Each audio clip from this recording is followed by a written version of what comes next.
Alors, le jeu, je pense que c'est un concept d'adulte, parce qu'en fin de compte, l'enfant ne joue pas. L'enfant, il explore, il veut comprendre, il veut chercher à comprendre, il va faire des tas d'expérimentations. Mais il se trouve que quand on le voit faire ces expérimentations, il a l'air content de les faire. Et donc l'adulte se dit, il joue, parce que lui, l'adulte, il a oublié de se faire plaisir quand il explore, peut-être. Donc c'est vrai que l'enfant va être dans une démarche de comprendre le monde, parce que ce monde est tout à fait nouveau pour lui, donc il va essayer de voir quels sont les fonctionnements des objets, les lois physiques qui entourent son environnement.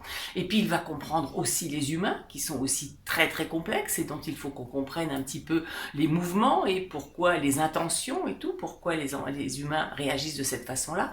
Donc l'enfant a un travail vraiment très très sérieux depuis la naissance, c'est de mettre un peu d'ordre dans tout cet environnement et d'essayer de le comprendre. Donc on va le voir, surtout pour tout ce qui est exploration, prendre des objets, les manipuler pour avoir d'abord une idée de cet objet, en prendre connaissance, savoir ce que cet objet représente, quel est son poids, sa taille, ce qu'on peut faire, dans quel récipient il peut rentrer et tout.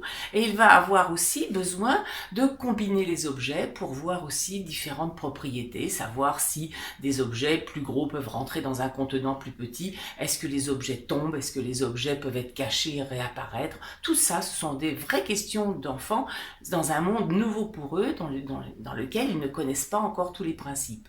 Donc, on va voir nos petits-enfants absolument passionnés par cette exploration parce que tout est problème, mais tout est problème de chercheur, avec vraiment une démarche de chercheur. Alors on dit même, pour faire riche, une démarche hypothético-déductive. Je fais des hypothèses sur le monde. Est-ce que si je lâche mon hochet de ma table, il va tomber? Et là maintenant, je vais le lâcher avec l'autre main. Est-ce qu'il tombe pareil? Et maintenant, je vais le lâcher en le projetant en avant. Est-ce que c'est pareil?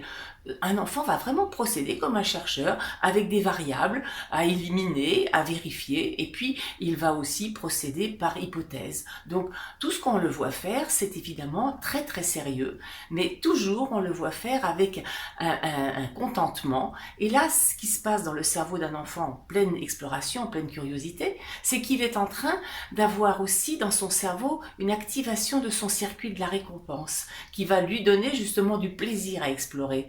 Et ce plaisir, on le voit sur ses lèvres et sur ses yeux.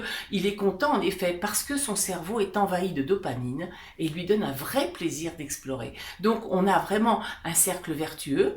L'enfant explore parce qu'il est curieux. Son cerveau lui envoie de la dopamine pour qu'il continue son exploration et ainsi de suite. Et on a vraiment un enfant qui est tout à fait satisfait d'essayer de comprendre ce qui se passe comme ça autour de lui.